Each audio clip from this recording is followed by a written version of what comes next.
News, नव्या दिवसाची नवी बातमी। बनावट कागदपत्रांद्वारे पासपोर्ट मिळवल्याप्रकरणी कोथरूड पोलिसांनी गँगस्टर निलेश घायवळ याच्या विरुद्ध गुन्हा दाखल केला आहे। कोथरूड गोळीबार प्रकरणासह निलेश घायवळ याच्यावर गेल्या काही दिवसात आतापर्यंत 4 गुन्हे दाखल झाले आहेत। याबाबत पोलीस उपनिरीक्षक मोहन जाधव यांनी कोथरूड पोलीस ठाण्यात फिर्याद दिली आहे।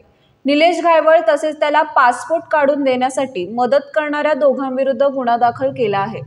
कोथरूड मधील मुठेश्वर मित्र मंडळ येथे दुचाकीला साईड न दिल्याच्या कारणावरून निलेश घायवळ टोळीतील गुंडांनी तरुणावर गोळीबार केला होता। त्यात निलेश घायवळसह 10 जणांवर गुन्हा दाखल करण्यात आलाय। त्यांच्यावर महाराष्ट्र संघटित गुन्हेगारी नियंत्रण कायद्यान्वये मोक्का कारवाई करण्यात आली आहे।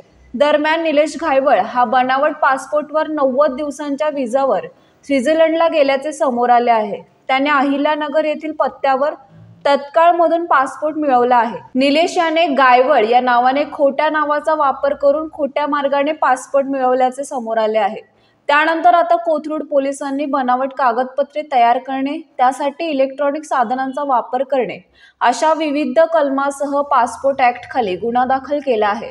घायवळ याचे कोथरूड मधील शास्त्रीनगर भागातील संत ज्ञानेश्वर कॉलनीत घर आहे।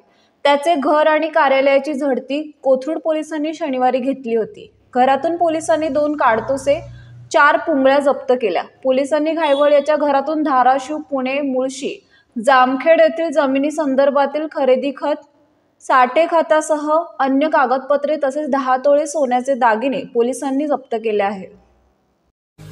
आपल्या परिसरातील महत्त्वाच्या बातम्या पाहण्यासाठी आजच नवप्रभात न्यूज चॅनलला YouTube वर सबस्क्राइब करा आणि बेल आयकॉन प्रेस करा।